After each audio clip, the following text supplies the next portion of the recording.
늘 함께 계속해서 기도해 주시기 바랍니다. 우리 하나님 말씀 보겠습니다. 에스겔서 14장 1절부터 23절.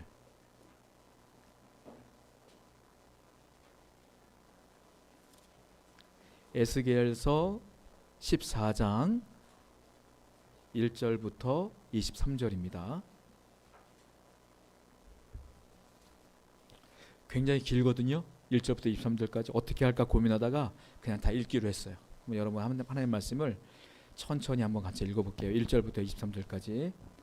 이스라엘 장로 두어 사람이 나와 내 앞에 앉으니 여호와의 말씀이 내게 임하여 이르시되 인자야, 이 사람들이 자기 우상을 마음에 들이며 죄악의 걸림돌을 자기 앞에 두었으니 그들이 내게 묻기를 내가 조금인들 용납하리야. 그런즉 너는 그들에게 말하여 이르라. 나 주 여호와가 말하노라.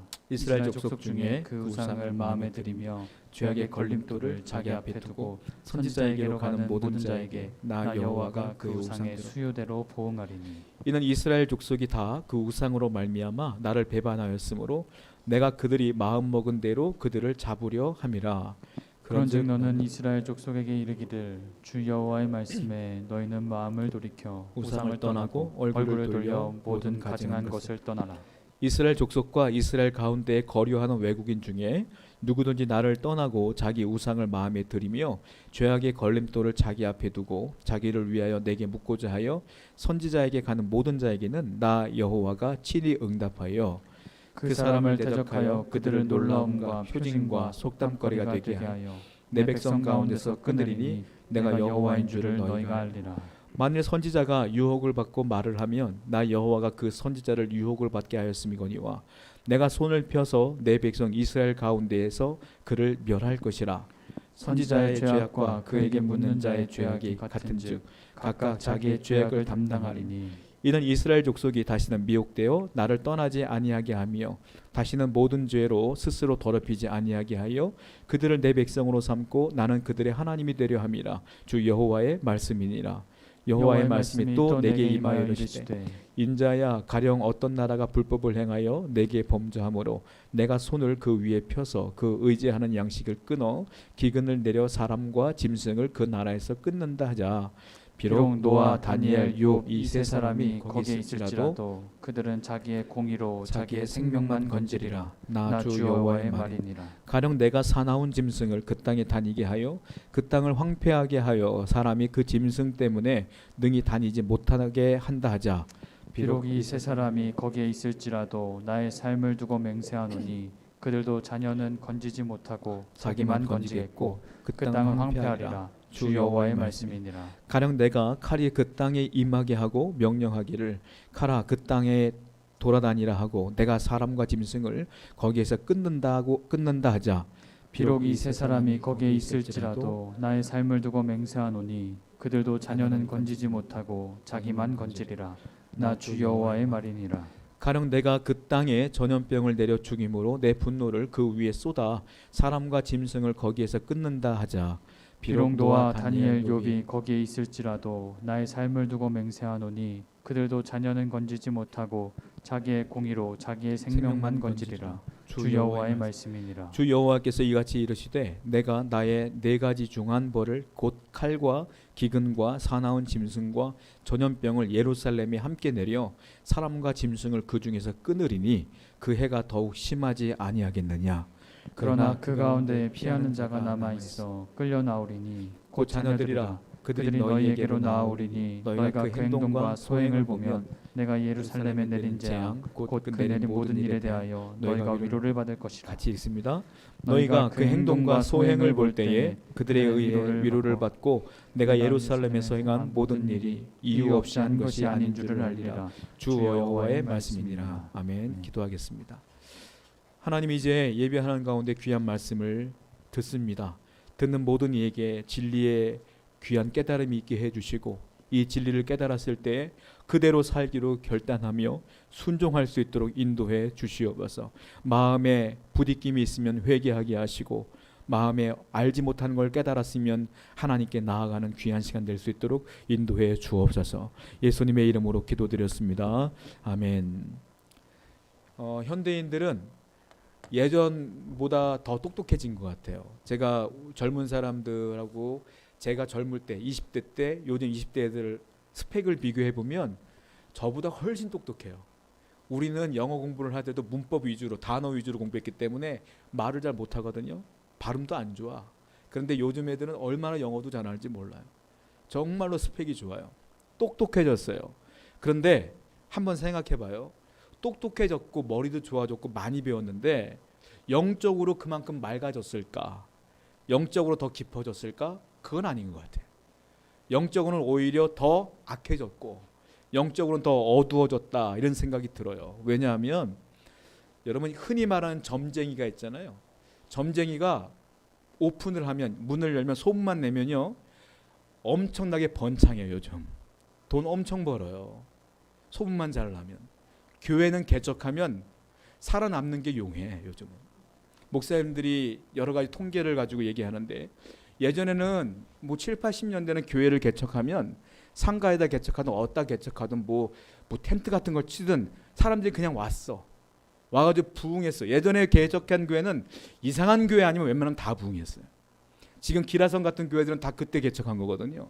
다 부흥했어요. 왜? 그때 영이 참 맑았거든 우리가. 그런데 요즘은요 개척하면 살아있는 게 용해요. 3년 안에 다 망해요. 요즘은 개척해서 100명 넘는 교회가 되기가 힘든 시대예요. 참 어려운 시대다. 영적으로는 예전 같지가 않다. 참 어두워졌구나. 제가 점쟁이 하지만 이게 좋은 말로 말하면 미신이죠. 미신. 나쁜 말로 말하면 사기 행각이야. 솔직히 말하면. 왜냐하면 사람의 미래를 맞춘다는 건 불가능한 거예요. 여러분 제가 아무리 용해도 여러분들의 미래를 다 맞출 수가 없어요. 제가 사람인데 어떻게 맞춥니까? 여러분들 알고 있는 유명한 목사님을 찾아가 봐요. 그 목사님들도 사람이요. 여러분들의 미래를 몰라요. 용한데 점쟁이 찾으면 다 아는 것처럼 얘기해. 넌 이렇게 하면 안 돼. 이렇게 하면 안 돼. 사기야 사기예요. 여러분들 솔직히 말하면. 점쟁이들 사람들 찾아가는 이유가 뭐겠어요? 자, 용하다고 소문난 이유가 뭐냐면 애군 때문에 소문나지 않아요. 내가 원하는 소원을 잘 맞추니까 소문나는 거예요. 100% 그래요. 자, 예를 들자면 그런 거죠. 야, 내가 어떤 점쟁이를 찾아갔더니 점쟁이가 하는 대로 했더니 아들 낳았어. 이 한마디는 끝난 거야. 그냥 거기는 그냥 구름대와 사람들이 몰려. 야, 내가 사업 문이 없는데 점쟁이 찾아갔더니 점쟁이가 이렇게 부적을 써주면 이렇게 해더라 했더니 사업 문이 열렸어 라고 하면 거기가 그냥 번창하는 거예요. 미래를 어떻게 알아요? 그 사람들이 운이지 운. 그냥 미래를 못 말하지. 어떤 국회의원은 찾아갔더니 이번에 당신 될 거요 이렇게만 하면 해서 됐어 우연히. 그러면 그 국회의원은 그 점장이 끼워놓고 돈을 엄청 주면서 사는 거야 그냥. 그렇죠. 저는 그걸 사기라고 봐요. 사람은 사람의 미래를 몰라. 누가 알아요? 하나님만 아시는 거예요. 우리 하나님만 내 미래를 알지 어떻게 사람이 사람의 미래를 알아요? 오늘 본문을 제가 왜 점쟁이 얘기를 시작하냐면 오늘 본문에 이스라엘 백성들이 선지자 에스겔을 만나러 옵니다. 그런데 그 에스겔을 만나러 오는데 어떤 마음으로 오느냐? 이와 같은 마음으로 와요. 자, 배경을 보자면 남쪽 유다가 블레셋에 의해서 멸망당해요. 멸망당해서 어떻게 되느냐? 포로로 잡아가고 포로로 안 잡아가는 사람도 있고 포로로 잡혀간 사람이 대표적인 사람이 누구예요? 다니엘. 그리고 오늘 본문에 에스겔 선지자도 붙잡혀갔어요. 그리고 에스겔 다니엘뿐만이 아니라 일반적인 유대인들도 붙잡혀갔어. 자, 그들이 포로 생활하는데 얼마나 고달프겠어요. 그러니까 이 사람들의 마음에 소원이 생기겠죠. 야, 언제 통일되냐? 쉽게 말하면 야, 언제 우리나라로 갈 수 있느냐? 야, 언제 내 목숨이 계속까지 유지될 수 있겠니? 이런 궁금한 점들이 많고 고민이 많겠죠. 그 사람들이 이제 에스겔을 만나러 오는 거예요. 자, 1절 말씀 보겠습니다. 에스겔 14장 1절 시작. 이스라엘 장로 두어 사람이 나와 내 앞에 앉으니. 이스라엘 장로 두어 사람이 나와 내 앞에 앉았다. 이 말은 이 바벨론으로 포로 잡혀온 사람 중에 장로도 있었던 거야. 그 장로 두어 사람들과 유대인들이 에스겔의 선지자다 보니까 에스겔을 만나러 왔어요. 와가지고 어떤 마음으로 왔느냐? 쉽게 말하면 점쟁이 만나는 심정으로 온 거예요. 야, 내가 이제 어떻게 되겠니? 야, 나 잘 살겠니? 내 아들은 어떻게 되겠니? 이거 물으려고 에스겔한테 온 거란 말이에요. 에스겔이 무슨 점쟁입니까? 하나님의 선지자잖아요. 근데 하나님 말씀을 들어온 게 아니야. 쉽게 말하면 내 미래를 듣기 위해 온 거예요. 내 마음의 소원을 듣게 온 거예요. 철저하게 자기중심적인 생각을 갖고 하나님 앞에 나온 거다 이 말이에요. 이게. 자, 1절이 그렇게 시작돼요. 자, 7절 말씀 볼게요. 에스겔 14장 7절 시작. 이스라엘 족속과 이스라엘 가운데 거류하는 외국인 중에 누구든지 나를 떠나고 자기 우상을 마음에 들이며 죄악의 걸림돌을 자기 앞에 두고 자기를 위하여 내게 묻고자 하여 선지자에게 가는 모든 자에게는 나 여호와가 친히 응답하여. 이 사람들이 왔는데 자 7절 하반절을 보면 뭐라고 써있습니까? 자, 자기를 위하여 내게 묻고자 하여. 뭘 물으러 왔어요? 자기를 위해서 묻고자 온 거야. 에스겔한테. 그 선지자에게 가는 모든 자에게는 나 여호와가 친히 응답하겠다. 이제 하나님께서 말씀하겠다 이거야. 너희들이 원하는 소원에 대해서 내가 말해줄게. 근데 이게 좋은 의미가 아니에요. 이게 이 사람들이 에스겔을 만나러 온 이유는 아주 핑계는 좋아요. 하나님이 뭐라고 말해요? 라고 묻는 거예요. 그런데 이 말 속에는 하나님이 정말로 나를 위해서 이 나라를 위해서 뭐라고 말해요가 아니라 내 소원이 있는데 내가 궁금한 게 있는데 거기에 대해서 뭐라고 말해요? 이것 때문에 왔다는 거예요 지금. 자, 그리고 하나님은 거기에 대해서 말하겠다 이런 거예요. 너희들이 궁금해하는 미래, 그 미래에 대해서 내가 얘기하겠는데 이제 우리가 길게 읽었지 않습니까? 그 길게 이야기한 것이 두 가지 대답을 얘기하시는 거예요. 하나님께서 너희들의 미래 내가 얘기해 줄게. 그런데 너희들이 소원하는 건 내가 얘기 안 해줄 거야. 대신에 너의 미래에 확실한 것, 명확한 것, 변하지 않는 것 두 가지 내가 얘기해 줄게. 그리고 그 두 가지를 얘기해 주시는 거예요. 자, 첫 번째가 뭐냐? 다 아는 얘기예요. 제가 설교 때 맨날 하는 얘기야. 첫 번째 하나님의 대답은 뭐냐면 그 소원을 아래로 온 사람들한테 뭐라고 말하냐면 너희가 끝까지 여호와를 믿지 않으면, 너희가 끝까지 우상을 섬기면, 너희가 끝까지 범죄자를 떠나지 않으면 너희는 심판받을 거야. 이건 반드시 일어날 미래야. 이 얘기를 하시는 거예요. 엉뚱한 얘기를 하는 거예요. 이 사람들 소원이 아니라. 자, 먼저 2절 말씀 볼까요? 보면 2절 읽어보겠습니다. 시작. 여호와의 말씀이 내게 임하여 이르시되. 자, 에스겔이 이제 얘기하기 시작해요. 여호와의 말씀이 임하였다. 여러분 목사님들을 찾아갈 때 있죠. 용하다고 하는 목사님들 있잖아요. 왜? 그리고 우리 성도님들 가끔가다 저 찾아서 상담하는 경우도 있잖아요. 왜? 자, 보세요. 선지자는 자기의 용한 능력으로 얘기하는 게 아니에요. 이 사람이 용한 게 아니야. 뭐라고 말했어요? 여호와의 말씀이 내게 임했다. 선지자는 뭐 하는 사람이냐? 하나님의 말씀을 그대로 전달해 주는 게 선지자예요. 어떤 점장이처럼 너 이렇게 해야 돼, 이렇게 해야 돼, 이게 아니라 하나님 말씀을 증거해야 하는 사람이 선지자다. 지금부터 말하는 건 에스겔의 말이 아니라 하나님의 말씀을 내가 그대로 전달해 줄게 이 말이에요. 자, 지금은 선지자의 역할을 누가 합니까? 하나님의 말씀을 누가 대언하죠? 여기 있는 박노영 목사가 하는 거예요. 하나님의 말씀을 제가 묵상하고 읽고 공부하면서 그 말씀을 해석해서 여러분들에게 가르쳐주고 있는 거잖아요. 그러니까 이게 하나님 말씀을 전달받는 우리의 마음이지 괜히 찾아가고 목사님 제가 사업이 잘 안 되는데 어떻게 해야 될까요? 이런 게 아니라는 거야. 이건 점쟁이야, 점쟁이. 하나님 말씀을 대언하는 건 하나님 말씀을 듣고 묵상한 이 성경을 해석하고 그대로 그 말씀을 듣고 순종하는 것이 선지자의 말이니라 이 말이에요. 이걸 그대로 이제 에스겔이 전달한다. 3절에 한번 읽어볼게요. 이제부터 전달된 말씀을 하는 거예요. 시작. 인자야, 이 사람들이 자기 우상을 마음에 들이며 죄악의 걸림돌을 자기 앞에 두었으니 그들이 내게 묻기를 내가 조금인들 용납하랴. 뭐라고 말합니까? 이 사람들이 자기 우상을 마음에 들였다. 에스겔한테 말한 거야. 에스겔을 찾아온 두어 장로와 그 유대인들이 마음에 자기의 우상을 들였대. 우상이 뭘까요? 우상은 하나님 외에 섬기는 모든 신을 총망라한 게 우상이에요. 다른 말로 말하면 하나님 외의 신은 다 우상이야. 아시겠죠? 근데 뭐라고 했어요? 그 우상이 무슨 우상? 자기의 우상을 마음에 들였다 이렇게 썼어요.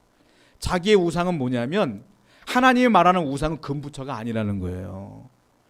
돌 갖다 놓고 절하는 것, 정화석 떠놓고 절하는 것, 큰 나무 고목나무에서 절하는 것, 그리고 다른 신상을 놓고 절하는 것, 그것도 우상이지만 지금 말하는 우상은 그 우상이 아니라는 거예요. 어떤 우상이에요? 자기의 우상. 자기의 우상이 뭐냐면 철저하게 자기중심적인 사고를 하여 하나님께 나온 사람들. 자, 우상은 뭐냐면 쉽게 말하면 마음이 거기에 쏠린 게 우상이라는 거예요. 이 사람들의 우상은 뭐예요? 내 미래 궁금해 죽겠어. 내 아들 미래 궁금해 죽겠어. 내 사업장 궁금해 죽겠어. 그것 때문에 하나님 앞에 나온 거예요. 그러니까 하나님은 그 마음을 감찰하시고 너희들은 자기의 우상을 마음에 들였구나. 나를 제대로 믿는 게 아니요 라고 말하는 거예요. 하나님은 그들의 마음을 아시고 자기의 우상, 그들은 우상 섬기는 자야 라고 하나님은 이렇게 평가해 버려요. 그리고 이 사람들이 뭐라고 했어요? 자기의 우상을 어떻게 해요? 자기의 마음을 드리며, 마음에 드리며. 드린다는 건 받아들였다는 뜻이고요, 좋아한다는 뜻이에요. 드려왔다는 뜻이란 말이에요. 그러니까 그걸 더 좋아해. 누구보다? 하나님보다. 하나님보다 내가 궁금한 건 더 미래야. 그러니까 하나님 믿는 이유가 뭐냐면 내가 아프니까 믿어. 병 고치려고. 하나님 믿는 이유가 뭐냐면 내가 사업 잘 되기 위해서 믿어. 내가 자녀가 잘 되려고 믿어. 종교가 없으니까 불안하거든. 이런 사람은 다 뭐라고 하는 거예요? 자기의 우상을 마음에 드는 우상 숭배자다. 하나님은 그렇게 말씀하신다. 자, 에스겔 14장 5절 말씀 볼게요. 시작. 이는 이스라엘 족속이 다 그 우상으로 말미암아 나를 배반하였으므로 내가 그들이 마음 먹은 대로 그들을 잡으려 함이라. 우상은 결국 뭐냐면 내가 마음이 쏠려요. 자, 신앙은 뭐냐? 하나님께 마음이 쏠리느냐 아니면 다른 것에 마음이 쏠리나요? 신앙 좋은 건 뭐냐? 오로지 하나님만 바라보는 게 신앙이 좋은 거잖아요. 내 마음이 하나님께 가 있는 게 신앙이 좋은 거예요. 근데 신앙이 나쁜 건 뭐예요? 하나님 믿는 척하고 교회도 나오지만 내 마음은 항상 세상에 있는 거예요. 둘 중 하나예요. 애매한 건 없어. 하나님 보실 땐 하나님께 쏠려 있느냐 세상에 쏠려 있느냐지. 세상에 쏠려 있는 건 뭐예요? 우상 숭배자다라고 말하는 거예요. 자, 14장 5절에 뭐 했어요? 근데 하나님이 그들을 어떻게 평가하냐면 그 우상으로 말미암아 그들의 마음은 우상 숭배인데 나를 배반하였다. 그 사람들은 어떻게 평가하냐면 나를 배반했다. 배반한 건 뭐예요? 하나님과 등졌다는 거잖아요. 이건 다른 말로 뭐예요? 나랑 원수됐다 이거예요. 그러면 이 사람들은 뭐예요? 하나님 안 믿는 사람이라는 거예요. 다른 말로 불신앙자다. 그런 우상 숭배자는 교회에 나와도 하나님 보실 때 안 믿는 자로 여긴다. 그리고 14장 3절 보세요. 다시 에스겔 시작. 인자야, 이 사람들이 자기 우상을 마음에 들이며 죄악의 걸림돌을 자기 앞에 두었으니 그들이 내게 묻기를 내가 조금인들 용납하랴. 하나님은 기가 막힌 거예요. 뭐냐? 그들은 이미 나를 사랑하지 않고 하나님 앞에 나 예배하러 온 곳이 아니라 그들의 철저하게 소원을 위해서 나를 점쟁이 취급하면서 왔는데, 기가 막힌 거는 그렇게 죄악의 걸림돌을 마음에 드는 죄악의 걸림돌, 무슨 말이냐? 그 우상을 섬기는 그 마음이 결국 뭐냐? 죄악의 걸림돌이라 이거예요. 죄악의 걸림돌이 뭐예요? 나를 넘어뜨리게 하는 죄, 그게 죄악의 걸림돌인데, 하나님이 성도가 넘어지는 가장 위험한 죄를 뭐라고 보느냐? 우상 숭배라고 보는 거예요. 하나님을 사랑하지 아니하고 다른 걸 사랑하는 그 우상 숭배의 마음이 넘어지게 하는 가장 위험한 죄다, 이렇게 말씀하시는데, 또 뭐라고 말하냐면 그들이 그런 상태로 내게 왔다 이거예요. 그 내게 묻기를 내가 조금인들 용납하랴. 이걸 잘 해석하면 이런 거예요. 그들이 우상을 마음에 들여놓고 나를 점쟁이 취급해놓고 그들의 미래를 물어보러 왔는데, 내가 볼 땐 그건 나를 사랑하는 게 아니요, 감사하지도 않아. 그들은 철저하게 자기중심적으로 나를 믿는 척하는 것뿐이지. 그런 우상 숭배자. 그런데 내 앞에 나와서 그들의 미래를 물어봐? 내가 점장이냐? 내가 그것을 들어줄 만한 그 건덕거리가 있겠냐? 내가 그걸 용납해야 돼? 이걸 에스겔한테 말하고 있는 거야, 하나님께서. 나는 그 얘기를 못 들어주겠다. 그들은 죄인이잖아 라고 하나님께서 말씀하신다. 그리고 14장 8절 보세요. 시작. 그 사람을 대적하여 그들을 놀라움과 표징과 속담거리가 되게 하여 내 백성 가운데서 끊으리니 내가 여호와인 줄을 너희가 알리라. 하나님이 무서운 말씀하세요. 뭐라고 말하냐면 내가 그 사람들, 아까 말했던 그 두오 장로, 이 사람들에게 말하는 거예요. 내가 그들을 대적하겠다. 대적하겠다. 그리고 뒤에 뭐라고 했어요? 내 백성 가운데서 그들을 끊어버리겠다. 이게 굉장히 무서운 거예요. 내 백성 가운데 끊으리니, 이건 뭐냐면 내 백성은 하나님의 백성. 하나님의 백성은 누구예요? 구원받는 사람들, 하나님의 백성이라는 거예요.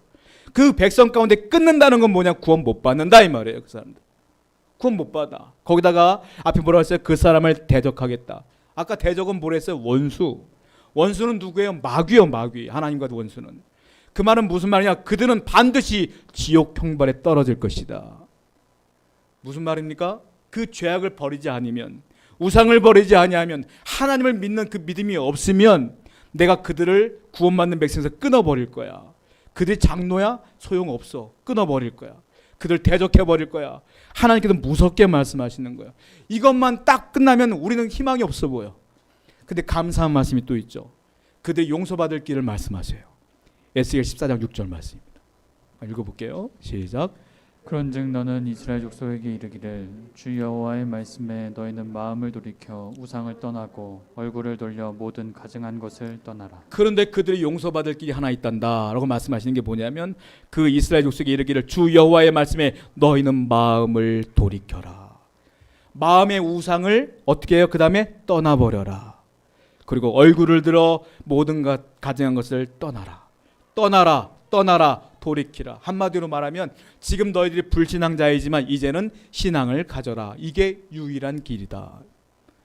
우리가 구원받을 수 있는 유일한 길은 신앙 회복밖에 없어요. 내 우상을 집어 던져버리는 일밖에 없어. 여러분들이 신앙생활 했으면, 믿음 생활 했으면 이제 하나님만을 바라보겠습니다라고 결단해야지. 어중간하게 다리 걸쳐놓고 내가 유리할 때는 세상으로 나갔다가 불리하면 하나님께 나왔다가 왔다 갔다 이 사람은 하나님 보실 때 우상 숭배자라. 하나님이 대적해버리겠다라고 말씀하시는 거 얼마나 무서운 말씀이에요. 하나님이 그들에게 희망을 주는 거예요. 아직 살 날이 있으니까, 기회가 있으니까 내가 기회 줄 때 우상 버려라. 나만 바라봐라. 나만 예배하라. 하나님께서 기회를 주신다. 에스겔 14장 9절부터 10절 말씀 볼까요? 읽어보겠습니다. 시작. 만일 선지자가 유혹을 받고 말을 하면 나 여호와가 그 선지자를 유혹을 받게 하였음이거니와 내가 손을 펴서 내 백성 이스라엘 가운데서 그를 멸할 것이라. 선지자의 죄악과 그들에게 묻는 자의 죄악이 같은즉 각각 자기의 죄악을 담당하리니. 자, 이것도 심각해 죽겠는데 이스라엘 그 포로 생활하는 가운데 가짜 선지자가 있어. 진짜는 에스겔뿐이 없고요. 다 가짜 선지자가 막 일어나는 거예요. 거짓 선지자가. 그 거짓 선지자의 특징이 뭐냐면, 이 유대인들이 그렇게 마치 점장이처럼, 점장에 바라보는 것처럼 왔을 때에 그들을 두들겨 주는 거예요. 괜찮아. 잘하고 있어. 이렇게 말한다는 거예요. 이게 죄인데 죄가 아니라고 말하는 거예요. 이 사람들 뭐라고 말하냐? 거짓 선지자다. 이렇게 말하고 있어요. 근데 놀라운 건, 만일 이 선지자가 유혹을 받고 말을 하면 나 여호와가 그 선지자를 유혹을 받게 했습니다. 그 선지자가 그렇게 말하는 것조차도 하나님이 알고 계시고 허락했다 이거예요. 그러면 선지자는 죄가 없어요? 하나님이 허락했으니까? 이거는 선도 악도 하나님이 다 주관한다. 하나님 손바닥에 있다는 소리예요 이거는. 근데 무슨 말이냐면, 이 선지자도, 이 거짓 선지자도 또 이 말을 듣고 따라가는 성도들도 어떻게 되느냐? 10절 보니까 선지자의 죄악과 그에게 묻는 자의 죄악이 같은즉 각각 자기의 죄악을 담당할 것이다. 그 죄에서, 그 죄악의 그 책임에서 벗어날 수 없어. 똑같이 내가 다 끊어버릴 거야 이 말이에요. 선지자 소용없어. 그 사람의 타이틀이 목사 소용없어. 그 마음 가운데 이 똑같은 우상 숭배하는 사람은 다 내가 잘라버릴 거야. 끊어버릴 거야 이거. 저도요, 죄 지으면 지옥 가는 거예요. 목사라고 뭐 이게 안정된 게 아니에요. 끝까지 우리는, 저와 여러분들은 하나님만 바라보고 살아야 되는 거예요. 끝까지. 그게 진짜 성도예요. 그게 목사이기 전에 성도지. 나도 목사는 직분인 것뿐이지 성도예요. 똑같은 하나님의 은혜 가운데 거하는 사람이라는 거죠. 또 보세요. 에스겔 14장 11절 시작. 이는 이스라엘 족속이 다시는 미혹되어 나를 떠나지 않게 하며 다시는 모든 죄로 스스로 더럽히지 아니하게 하여 그들을 내 백성으로 삼고 나는 그들의 하나님이 되려 함이라. 주 여호와의 말씀이니라. 하나님이 왜 이렇게 강력하게 징계하느냐? 그 이유가 여기 나온 거예요. 뭐라고 했어요? 그들이 다시는 미혹되어 나를 떠나지 않게 하기 위함이다. 그래서 내가 이렇게 무섭게 하는 것이다. 그들을 더럽히지 않게 하기 위함이다. 그들이 내 백성으로 내가 삼고자 함이라. 하나님이 이런 이유 때문에 그렇게 하는 것이다. 그러니까 너희들은 우상을 버려라 라고 말씀하시는 거예요. 여러분, 인간 사회에서 죄라고 하는 것은요, 죄라고 하는 것은 말과 행동을 갖고 죄라고 말해요. 말, 우리나라는 그렇게 많은 건 없지만 해외에서는 인종차별적인 언어는 굉장히 큰 죄입니다. 그 말 잘못하면 큰일 나요. 그 말로 죄를 져. 이게 범법자가 돼. 그리고 말 잘해서 뭐 사람들 속여 넘어가는 그 사기 아닙니까 다? 그 말, 이거 다 죄야. 행동도 마찬가지요. 사람을 때리면 안 돼. 때리면 죄가 돼요. 그러니까 인간 사회에서 죄라고 하는 것은 말과 행동의 결과물을 갖고 죄라고 말하는 거예요. 근데 오늘 본문에 나오는 성경에서는 이 죄가 말과 행동이 아니라 뭐예요? 마음과 생각을 하나님은 감찰하신다 이 얘기야. 내가 직접적으로 금부치 갖다 놓고 우상 숭배를 안 했더라도 내 마음이 하나님이 아닌 것을 사랑하는 순간 그건 하나님이 죄라고 여기신다. 그러니까 저와 여러분들은 뭐예요? 끝까지 마음과 생각과 말과 행동 전부 다가 하나님만 바라보는 삶으로 살아야 되는 거예요. 신앙생활이 그렇게 어려운 거예요, 여러분. 그러니까 하나님의 성령이 아니고서는 우리가 감당할 수가 없는 겁니다. 끝까지 내 힘이 아니라 하나님을 붙들고 살아야 될 줄로 믿어요. 그것이 진짜 신앙생활이다. 이것은 자연 법칙이 아니라 하나님이 만들어 놓은 법칙이에요. 이건 누구도 바꿀 수 없는 법칙이야. 이 이야기를 지금 에스겔에게 찾아오는 그 장로들에게 하는 거예요. 너의 미래 그런 건 모르겠고 너희들이 이렇게 우상 숭배하면 너희들은 지옥불에 떨어질 거야. 이건 확실해. 이 얘기를 하신 거야. 두 번째 확실한 미래를 얘기하셔요. 반대 얘기하셔요. 그런 너희들이 우상을 버리면 오직 믿음으로 의롭다 함으로 얻어 나를 믿는 자면 내가 반드시 너희들을 구원시켜 줄게. 이게 확실한 미래에 대한 얘기다라는 거예요. 자, 12절 말씀 읽어볼게요. 12절입니다. 시작. 여호와의 말씀이 또 내게 임하여 이르시되. 또 내게 임했다 이 말은 아까 말했던 거 끝났고 두 번째 임했다는 거예요. 이제는 다른 얘기할 게 이 말이에요. 이게 이제 하나님의 말씀이 또 임했는데 13절 읽어볼게요. 시작. 인자야 가령 어떤 나라가 불법을 행하여 내게 범죄함으로 내가 손을 그 위에 펴서 그 의지하는 양식을 끊어 기근을 내려 사람과 짐승을 그 나라에서 끊는다고 하자. 여기 보시면 가령 어떤 나라가 불법을 행했다, 내게 범죄했다 이렇게 말하잖아요. 자, 어떤 나라? 이스라엘이라고 말하지 않았어요. 블레셋, 뭐 바벨론 이런 얘기 안 했어요. 그냥 가령 어떤 나라가 이렇게 표현했잖아요. 이 말은 무슨 말이냐면 어떤 사람과 어떤 나라에만 국한된 얘기가 아니라 이거는 일반적으로 모든 사람들은 지켜야 될 내용이야 이 말이에요. 이건 어떤 나라든 어떤 사람이든 하나님께 불법으로 범죄했으면 큰일 난다 이 말이에요. 그럼 어떻게 되냐? 내가 끊어버릴 거야 이 말이에요. 이거는 무슨 말이냐면 앞에 말했던 것들을 하나님이 정리하시는 거야. 너희들이 끝까지 우상 숭배를 하면 내가 이와 같이 너희가 아닌 사람들도 모든 나라 모든 사람 다 일반적으로 다 그렇게 끊어버릴 거야. 이걸 일반적으로 하나님이 정리하신 거란 말이에요. 자, 그런데 에스겔 14장 13절 15절 17절 19절 쭉 읽어볼게요. 이제 가령 이 얘기가 몇 번을 나오는데 하나님께서 말씀하시는 거예요. 읽어봅니다. 시작. 인자야 가령 어떤 나라가 불법을 행하여 내게 범죄함으로 내가 손을 그 위에 펴서 그 의지하는 양식을 끊어 기근을 내려 사람과 짐승을 그 나라에서 끊는다고 하자. 가령 내가 사나운 짐승을 그 땅에 다니게 하여 그 땅을 황폐하게 하여 사람이 그 짐승 때문에 능히 다니지 못하게 한다 하자. 가령 내가 그 칼이 임하게 하고 명령하기를 칼아 그 땅에 달아다니다 하고 내가 사람과 짐승을 거기에서 끊는다고 하자. 가령 내가 그 땅에 전염병을 내려 죽임으로 내 분노를 그 위에 쏟아 사람과 짐승을 거기에서 끊는다. 이게 계속 나와요. 가령 몇 가지가 나오냐면 가령 너희가 그렇게 우상 숭배를 하면 내가 어떻게 할 것이냐면 기근을 내리겠다. 또 하나는 내가 사나운 짐승을 그 땅에 보내겠다. 또 뭐예요? 내가 칼을 그 땅에 보내겠다. 내가 전염병을 그 땅에 보내겠다. 다 끊어버릴 거야. 다 끊어버릴 거야. 한마디로 진멸해버리겠다 이 말이에요. 이것은 너희들뿐만이 아니라 모든 인류, 모든 사람들에게 적용되는 얘기야. 하나님은 왜 우상을 섬기면 다 이렇게 될 것이야 라고 말하면서 정말로 놀라운 말씀을 하셔요. 이게 두 번째 하신 말씀인데 그게 에스겔 14장 14절입니다. 읽어보겠습니다. 시작. 비록 노아, 다니엘, 욥 이 세 사람이 거기에 있을지라도 그들은 자기의 공의로 자기의 생명만 건지리라. 나 주 여호와의 말이니라. 이게 일반적으로 모든 세대에 걸쳐서 중요하게 여기는 원리인데 잘 보세요. 그 땅에 사나운 짐승도 있고 칼도 있고 막 기근도 있고 그런 땅에 그 죄악에 관영한 그 땅에 14절에 뭐라고 했어요? 노아, 다니엘, 욥 이 세 사람이 거기에 있을지라도 그 땅에 거할지라도 그들은 자기의 공의로 자기의 생명만 건지리라. 이게 얼마나 무서운 말인 줄 아세요? 자 보세요. 여기 보면 자기의 공의로 이 말이 있는데 이게 옛날 성경에는 자기의 의로가 이렇게 해석됐어요. 공의는 하나님의 의를 얘기할 때 공의라고 말해요. 근데 이 공의라고 말한 건 뭐냐면 자, 노아, 다니엘, 욥은 의인이지 않습니까? 의인인데 이 사람들이 진짜 의인이기 때문에 의인이 아니야. 하나님이 의인이라 칭했기 때문에 의인이야. 구원받은 거야. 그러니까 이거는 하나님 입장에서 볼 땐 공인 거지. 그래서 공이라고 해석한 거고, 그냥 우리가 해석하기 쉽게 해석하려면 자기의 의로, 그러니까 칭의된, 그러니까 구원받을 만한 의를 받은 이 세 사람, 노아, 다니엘, 욥, 얼마나 위대한 인물이에요. 그런데 놀라운 건 뭐예요? 그들이 아무리 위대해도, 그들이 아무리 위대하고 의로운 사람일지라도 그들의 의로는 자기만 건지리라. 자기만 구원받는다 이거. 자기만. 노아의 자녀도 구원 못 받아.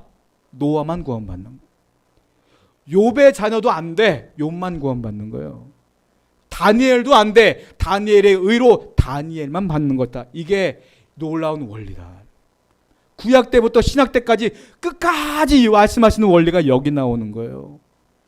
여러분 노아 시대를 보세요. 노아 이거를 얼마나 중요한 원리냐면 계속 반복해서 얘기하세요. 보세요. 에스겔 14장 14절 18절 20절 한번 읽어볼게요. 시작. 비록 노아, 다니엘, 욥 이 세 사람이 거기에 있을지라도 그들은 자기의 공의로 자기의 생명만 건지리라. 나 주 여호와의 말이니라. 비록 이 세 사람이 거기에 있을지라도 나의 삶을 두고 맹세하노니 그들도 자녀는 건지지 못하고 자기만 건지리라. 나 주 여호와의 말이니라. 비록 노아, 다니엘, 욥이 거기에 있을지라도 나의 삶을 두고 맹세하노니 그들도 자녀는 건지지 못하고 자기의 공의로 자기의 생명만 건지리라. 주 여호와의 말씀입니다. 이게 얼마나 중요한 얘기냐면 계속 반복하는 거예요. 내가 이 노아와 같은 사람은 아니잖아요. 근데 노아가 얼마나 위대한 사람이에요. 노아는 노아의 의로 노아만 구원받았다 이거예요. 그 예를 들냐면 노아의 방주에 노아의 가족만 들어갔고 나머지는 다 죽었어요. 노아의 의로 다 구원받지 못했어요. 다니엘은요, 우리가 알다시피 몇 세대를 거쳐서 총리를 했던 사람이에요. 얼마나 위대한 사람입니까? 그 다니엘의 의로 이스라엘 사람들이 다 구원받지 못했어요. 다니엘만 구원받았어. 우리가 알다시피 욥이 얼마나 동방의 의인이라 칭할 정도로 대단한 사람이잖아요. 그런데 욥의 의로 욥의 아내도 구원 못 받았어. 욥의 아내는 저주하고 떠났잖아 그냥. 그러니까 무슨 말이에요? 아무리 위대해도 그 사람의 믿음은 그 사람만 구원시킨다. 성경을 또 봐요. 에스겔 14장 21절 시작. 주 여호와께서 이같이 이르시되 내가 나의 네 가지 중한 벌 곧 칼과 기근과 사나운 짐승과 전염병을 예루살렘에 함께 내려 사람과 짐승을 그 중에서 끊으리니 그 해가 더욱 심하지 아니겠느냐. 22절도 읽어봐요. 시작. 그러나 그 가운데에 피하는 자가 남아있어 끌려 나오리니 곧 자녀들이라. 그들이 너희에게로 나오리니 너희가 그 행동과 소행을 보면 내가 예루살렘에 내린 재앙 곧 그 내린 모든 일에 대하여 너희가 위로를 받을 것이라. 그런데 감사한 것은 그 땅에서도 하나님께서 남아있는 자가 있어. 23절 보니까 그 사람들 끌려 나오리니, 즉 하나님께서 그 포로 가운데 은혜 받을 자들을 선택하셨고 그들에게 은혜를 부어주셨고 그들이 구원받아. 그래서 그것 때문에 그들이 위로를 받을 것이다. 다 저주받는 게 아니라 믿는 사람도 있어. 자, 이 땅에는요 구원 못 받는 사람이 더 많아요. 그런데 우리가 위로를 받는 게 뭐냐면 나는 그래도 예수 그리스도를 믿으니까 구원받아. 이게 우리에게 은혜요 위로가 될 것이다 이 말씀이다 라는 거예요. 또 에스겔 14장 23절을 보세요. 시작. 너희가 그 행동과 소행을 볼 때에 그들에 의해 위로를 받고 내가 예루살렘에서 모든 일이 이유 없이 한 것이 아닌 줄을 알리라. 주 여호와의 말씀이니라. 너희가 시간이 흐르면 내가 그들을 징벌하는 것도 구원하는 것도 다 이유가 있음을 알게 될 거야. 너희가 스스로 알게 될 날이 와 라고 말하는 거야. 두 번째 하고 싶은 말씀은 뭐냐면 너의 의로 너만 구원받아. 이게 두 번째 원리예요. 너희가 우상을 섬기고 나를 믿지 않으면 다 저주받아. 구원 못 받아. 두 가지 원리를 구약시대 때부터 하신 말씀이라는 거예요. 그런데 이게 성경적인 얘기인데 천주교는 엉뚱한 얘기를 해요. 천주교 교리 가운데 공로의 보구라는 교리가 있어요. 공로의 보구가 뭐냐면 천주교는 이행득구 교리가 있어요. 천주교 사람들은 선행을 하기 위해서 애를 써요. 자, 여러분들 뉴스상에 보면 신부님들이 사회운동하고 막 그러죠. 왜 그러냐면 선을 행해야 구원받는다는 교리가 있어. 천주교는 그 이행득구라 그래. 근데 그 사람들이 그렇게 선을 행하는 이유는 구원받기 위함이란 말이에요. 그런데 그것도 문제가 생겨. 우리는 오직 믿음으로 구원받는 거거든. 근데 그 사람들 이행득구가 있어. 근데 공로의 보고는 뭐냐면 자, 어느 정도 선을 행하면 구원받는 게 있고 어느 정도 커트라인을 못 넘으면 구원 못 받아. 그 사람들 입장에서는. 근데 그 커트라인은 누가 누군지 몰라. 기준점은 얼마나 선을 행해야지 구원받는지는 몰라. 근데 있기는 있는 것 같아. 아무도 몰라. 뭐 교황이 알려나 모르겠어요. 하여튼 몰라. 그런데 중요한 게 이 선행을 구원받을 만한 선행을 했을 때 선행이 남는 게 있어. 정말로 착한 분들은 그걸 잉여 선행이라 그래. 남는 선행이 있어. 이게 그냥 버리기는 아까워. 그러니까 이 선행을 선하지 못해서 이 커트라인에 떨어진 사람, 구원 못 받는 사람도 있단 말이에요. 그 사람들에게 나눠줄 수 있다면 좋다. 이 공로의 보고요. 이게 나눠준다. 그래서 그 사람들도 구원받게 하자. 이런 교리가 있어요. 천주교에서 성인을 중요하게 여겨요. 동상도 있죠. 막 성인, 이 사람들이 볼 때 구원받을 만한 커트라인을 넘어서서 훌륭한 일을 하신 분들이 누구냐? 성인이야. 성인. 그게 성아무개 그러잖아요. 그 사람들의 성은 그들은 구원받았고 남는 선행이 있어. 지금 더 기분 나쁜 게 뭔지 아세요? 예수 그리스도의 보혈, 우리 공로라고 하죠. 예수님의 공로를 의지하면 다 구원받는데 그들은 예수님의 공로도 잉여자원이라고 생각해. 그것도 남아있는 선행 중에 하나예요. 성인들과 똑같이 취급한다니까요. 그러니까 그거 가지고 나눠주면 된다는 거야. 문제는 뭔지 아세요? 더 기가 막힌 거는 왜 TV를 보면 사람들이 교황 만나려고 애를 쓰는지 아세요? 왜 교황의 손 한번 잡으려고 애를 쓰는지 아세요? 이 공로의 보고 교리 가운데 이 남는 선행을 누가 나눠줄 수 있느냐? 교황이 나눠줄 수 있다는 거예요. 그 교황 보면 난리가 나는 거고 하나님처럼 얘기하는 거예요. 그 사람들. 이게 뭐예요? 이게 오늘 본문에 뭐라고 하셨어요? 욥도 노아도 다니엘도 그 믿음 하나로 그만 구원받는 거야. 그 사람만. 나누어 줄 수 없어요. 여러분들이 믿어야 여러분들이 구원받는 거지. 누가 나 대신 선행을 했기 때문에 구원을 받아요? 이거는 큰 문제야. 그러니까 나는 아무리 봐도 천주교와 우리가 뿌리가 같다? 형제다? 난 이해가 안 되는 게 너무 많아. 더 얘기하면 또 누구한테 또 욕을 먹을 것 같으니까 덜 하고. 여러분 이게 문제가 된다는 거예요. 이게.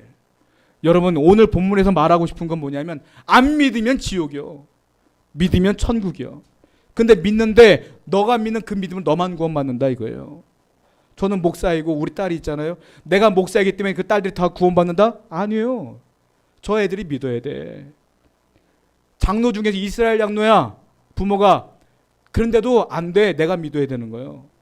이게 구약부터 신약까지 하나님께서 계속 말씀하시는 그 위대한 구원의 진리다. 이거는 변경될 수가 없는 거야.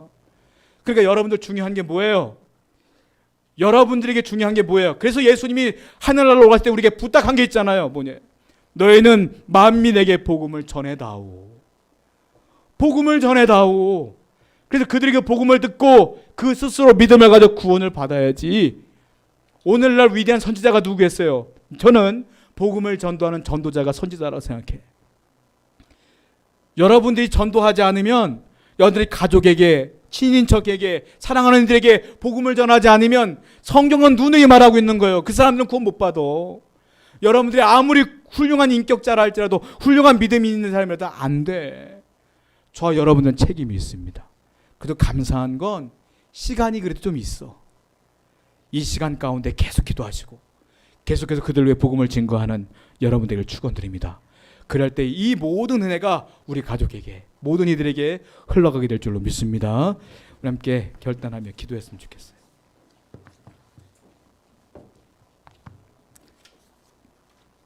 하나님, 우상을 숭배하는 자가 되지 않게 해주시옵소서. 내가 비록 교회에 나와 있지만 내 마음이 오직 하나님께로만 향하는 자가 되게 해 주옵소서. 다른 데 신경 쓰지 않는 자가 되길 원합니다. 그리고 아무리 훌륭하신 욥도, 훌륭한 다니엘도, 노아도 그 믿음으로 그만 구원받았습니다. 하나님, 그러므로 우리가 사랑하는 이들을 위해서 복음을 증거하는 전도자가 될 수 있도록 인도하여 주옵소서. 우리 함께 결단하며 기도하며 하나님께 나가며 기도하겠습니다. 하나님 감사합니다.